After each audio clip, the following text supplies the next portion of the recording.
Distinguished guests, ladies and gentlemen, welcome to the third day of the World Government Summit 2025.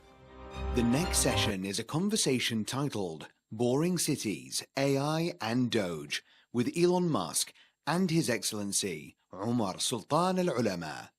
Elon, it's good to see you. Hello. I was going to introduce you as tech support for the White House, but is that all you do? I'm wearing my official uniform. Tech support. You were probably the busiest man on earth prior to January 20th. I don't know what you call yourself now, but we really appreciate you taking the time for being with us.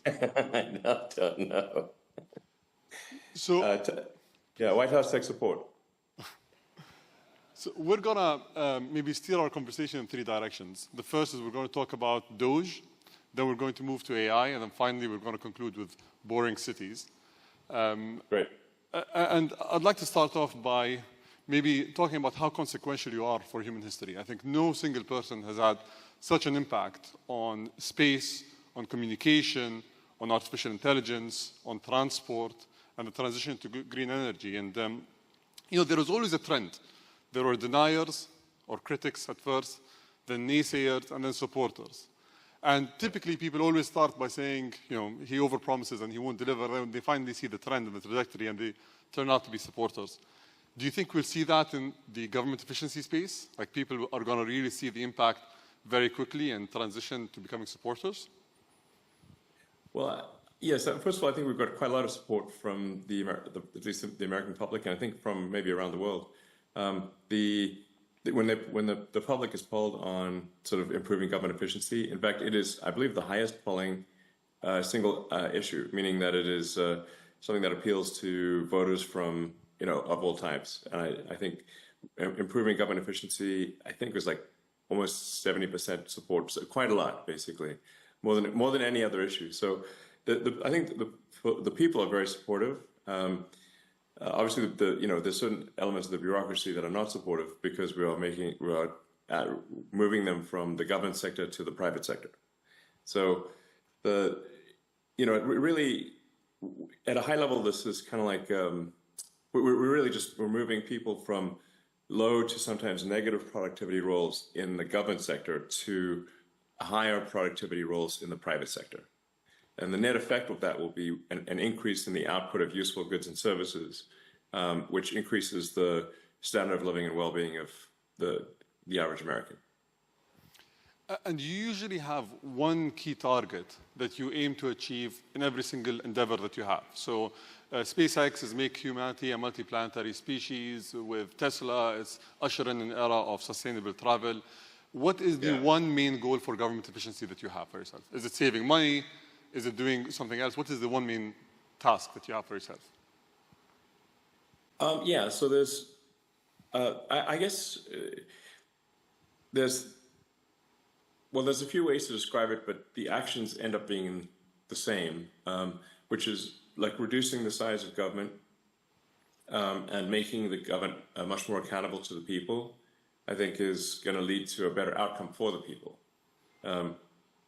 What I've said is that we really have here rule of the bureaucracy as opposed to rule of the people, democracy.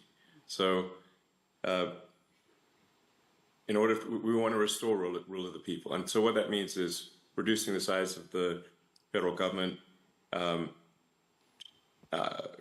basically reducing regulation. There's a tremendous amount of over-regulation that's happened over time. And this is an inevitable consequence of a long period of prosperity, is that you're going to get more and more rules and regulations, more laws accumulate over time. And the normal forcing function for getting rid of rules and regulations is war. So it needs to be some kind of existential war, where you have to do a reset in order to avoid being defeated in a war. This is literally throughout history, it's been the main forcing function for clearing out an accumulation of laws and regulation. In the absence of that, every year you get more laws and regulations until eventually everything is illegal and nothing is permitted. And that's sort of the situation we have these days. So, the aspiration here is a reduction in regulation and reduction in government spending such that the economy is able to grow faster. Maybe the economy can grow at 4 or 5% potentially in terms of real useful goods and services output, and then government spending can be reduced by about 3 or 4% of the economy, about maybe $1 trillion or more. And the net effect of that would be no inflation from 2025 to 2026. So that would be quite remarkable.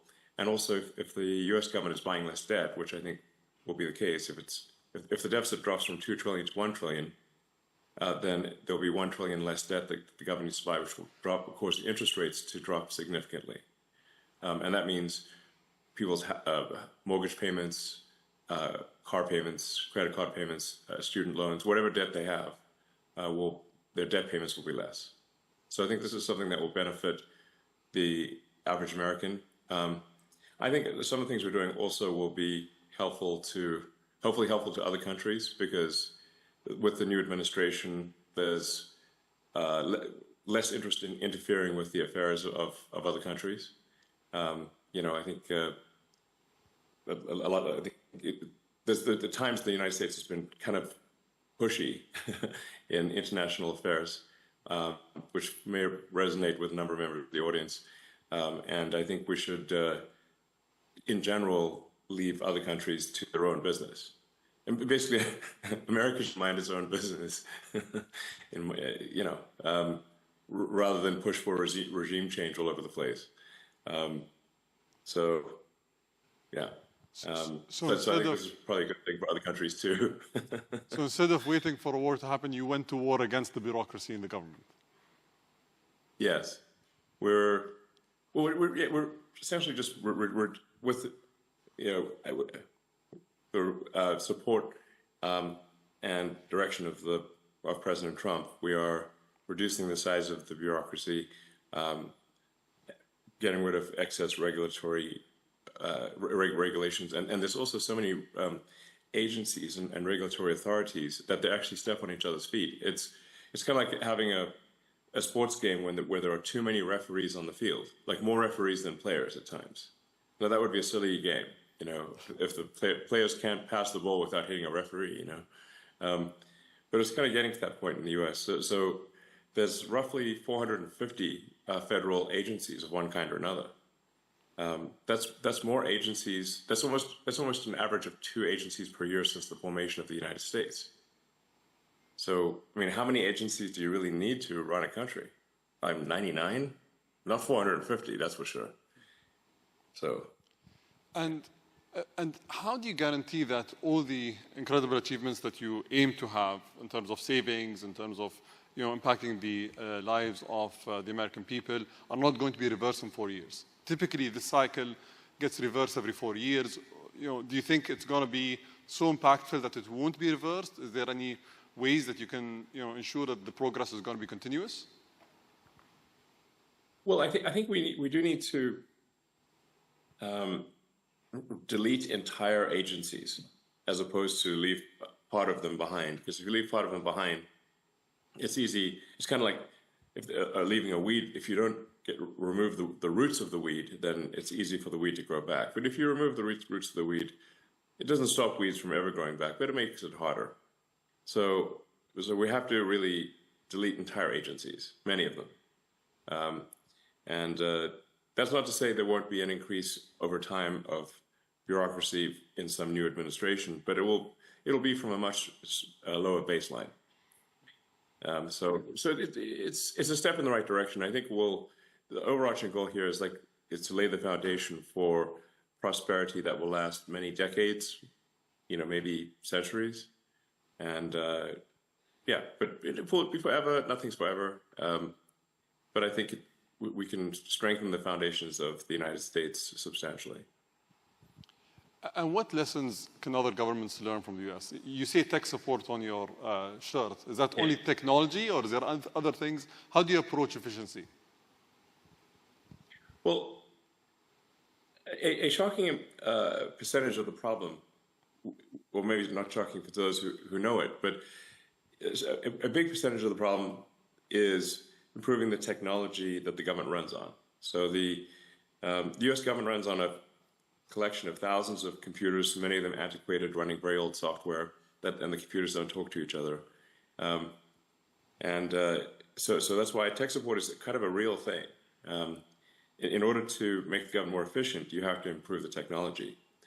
You may have read about the example I used recently when President Trump was signing one of the DOGE executive orders of the difficulty of U.S. government workers retiring. Like the maximum retirement rate is $10,000 a month, and the reason for that is because the retirement is entirely paperwork right now. It's manually calculated paperwork that's put in an envelope and then taken down a mine shaft and stored in a mine.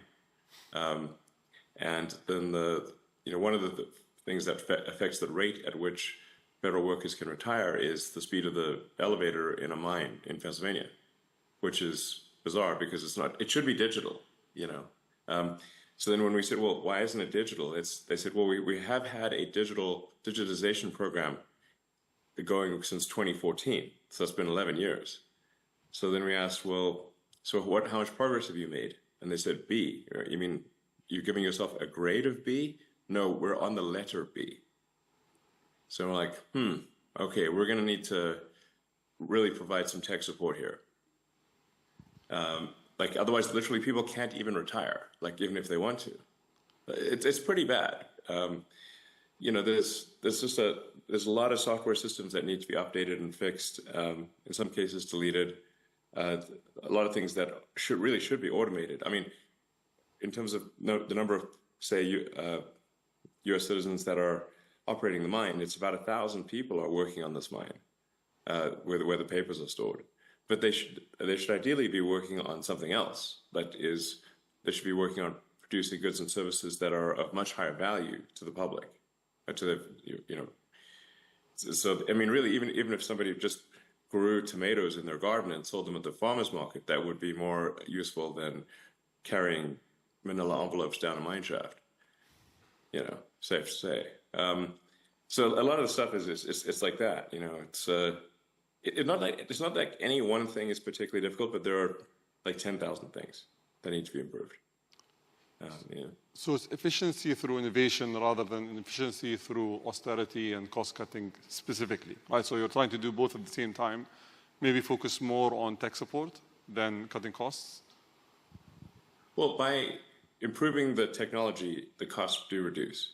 So, it's very expensive to have 1,000 people operate a mine doing paper retirement, whereas that really should just be digitized and be a computer that's with the information stored in the cloud, and it's very straightforward and low cost. So, automation, will help there a lot. But like a lot of things just really shouldn't exist. They're kind of vestigial. A lot of attention has been on the sort of USAID, for example. When we looked at a lot of those programs, we're like, we should look, why does this actually exist? Is there really a need for it?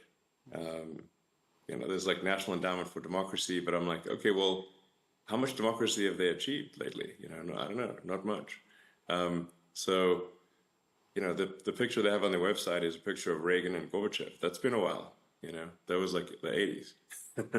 So it's not like I'm obviously not opposed to democracy, or there's all these things that get funded, but we're like, well, why does this need taxpayer money? It doesn't seem like it does. There's a lot of sort of pushing DEI worldwide that this obviously the Trump administration doesn't agree with, and we want to terminate that stuff, which we are. Make sure the schools focus on improving basic education of kids. As President Trump said, I think yesterday, maybe today, the United States is currently ranked 40th out of 40 in the OECD for education, which is pretty bad. You can't, but in terms of spending, the United States is spending a tremendous amount per student, but achieving very weak results. So, that's just a case where, okay, we need to spend less money and get better results. It's like, I mean, a lot of it, you can think of it sort of like, it's like, in a way, it's like a big company, like a big corporation, American Incorporated. And, just like with Twitter, there was a lot of stuff that was being done that was unnecessary. In the case of Twitter, we reduced the staff by 80%, but at the same time improved the functionality and capabilities of the site dramatically, and accomplished more in a year than they previously accomplished in 5 years. So it's like a corporate turnaround, but at a much larger scale. We are giving generous, exit packages. Like, if people retire, they get paid all the way through September. They can go on vacation, they can get a second job, they can do whatever they want. And we can't actually pay them any more than through September, because that's the congressional appropriation is only through the end of the government financial year, which ends in September. So, so I think there'll be like some disruption, but at the end of the day, we'll have people move from, like I said, from low to negative productivity roles in the government sector to higher productivity roles in the private sector.